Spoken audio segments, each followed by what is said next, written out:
host would be Tita, your chef mom. Join me for another round of 10-minute kitchen wonders here on Quick Fire. Your step-by-step guide to everyday delicious meals for the busy you.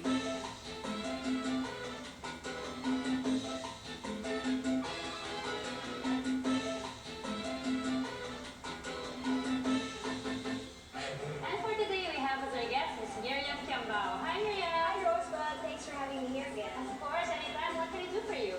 You know, generally, I'm a positive person. But there are days when I can't avoid it and I feel down then. So, I will need something that would lift up my spirits. Uplifting food, if you might have, di ba? So, meron ka ba recommend that will be that's very tasteful and will also give me a good mood? So basically, you're talking about comfort food, diba? Something that will make you feel good when you eat it. Yes. I have the perfect recipe for you. Excited ka na? Oh, yes. So just sit back, okay? Just relax, and I'll be back in less than 10 minutes. So, basta Miss Miriam, ang kanyang request ay food that will make her feel good. I have the perfect recipe for her. So to everybody watching, set your timers and I'll start cooking. Ang aking recipe for today, ang kanyang comfort food is Quick Fix Chicken and Cheese Soup. But it's very, very interesting. Bakit nga ba chicken and cheese soup ang aking naisip for comfort food? Kasi, di ba, like when you were young, when I was young, pagka ako nagkakasakit, yun ang naiisip ko, yan ang laging niluluto for me ng aking mom, ng aking yaya, nilulutuan nila ako ng chicken soup. Di ba kung may mga sakit nga tayo, yun ang aking nire-request. So, itong aking gagawing recipe for Miss Miriam. So, I'll start here with the celery first. Tanggalin natin yung bottom part and then slice it in the middle.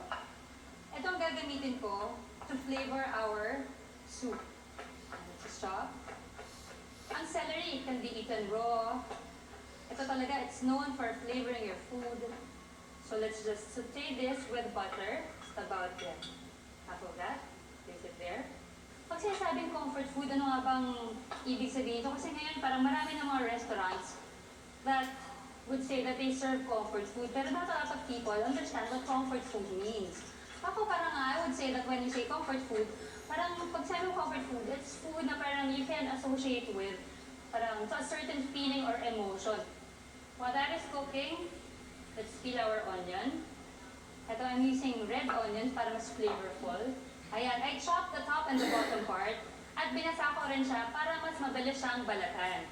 And remember when you're using onions, it's better that you cut it or you slice it just before you use it. Kasi pag naka-slice siya ng matagal, or like matagal na siyang naghihintay dyan sa refrigerator nyo, ang tendency, nawawala yung flavor niya. Tapos nagiging strong masyado yung kanyang scent pero wala ng flavor. So, let's just add this to our pot.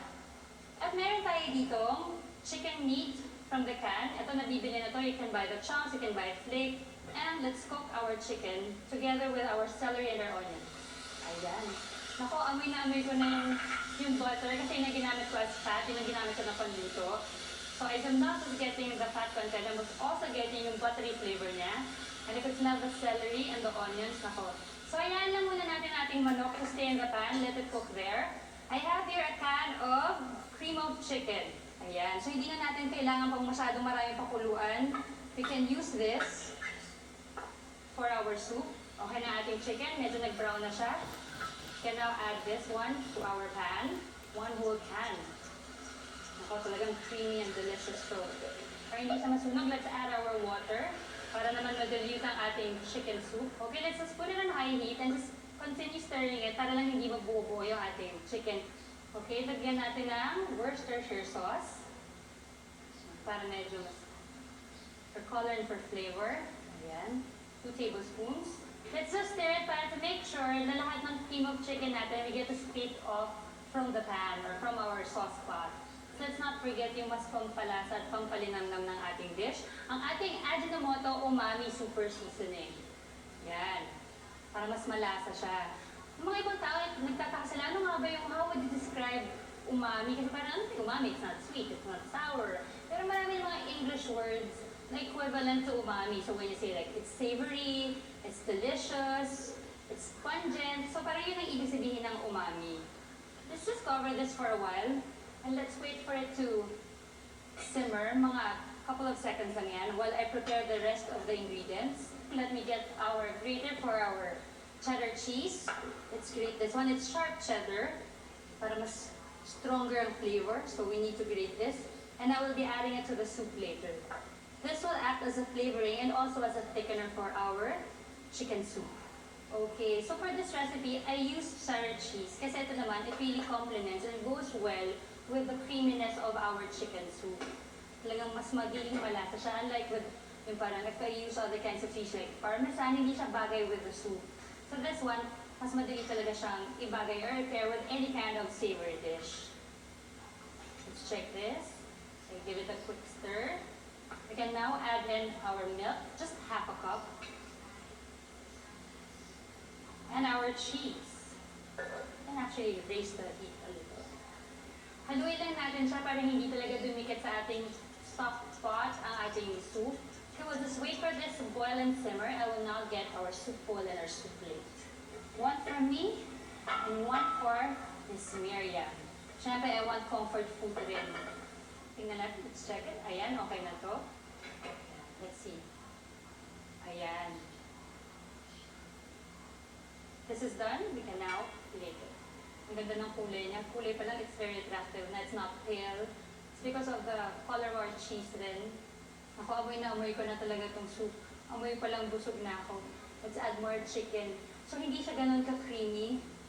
Talagang soup siya. Hindi siya yung parang very thick na consistency. This is what we like. This will certainly comfort you when you need comfort. Ayan, here's our easy, quick fix chicken and cheese soup. Done in less than 10 minutes. I'm sure magugustuhan to ni Miss Miriam.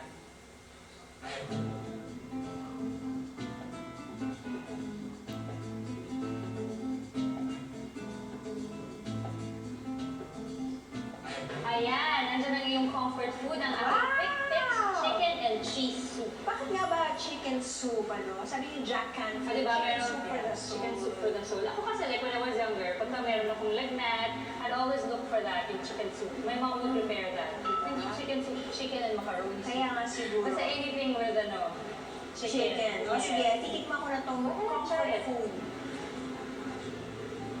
It smells so good. I can smell the cheese. Tamang-tama pa, you like cheese. Diba? I love it. I love the taste of the celery combined with the soup. I like its texture kasi it's a little bit thicker. So, okay ba yan? Comfort food for you? So sobrang sarap nito. Baka madalas ako magkasakit. Bakit naman yata? Hindi naman. Pero it's I really feel good after. Oh, wow. So, thank you so much, Miss Miriam. Thank you. And of course, we'd like to thank Vika Cookware, Princess Appliances, Royal Dalton, Elba Cookers, Savers Appliance Depot, and Sari of Benefit Style Salon. Feed your body as well as your soul with dishes made special gamit ang umami ng Ajinomoto. This has been Rosebud Benitez, your chef mom. Join me for another round of your 10-minute kitchen wonders only here on Quickfire.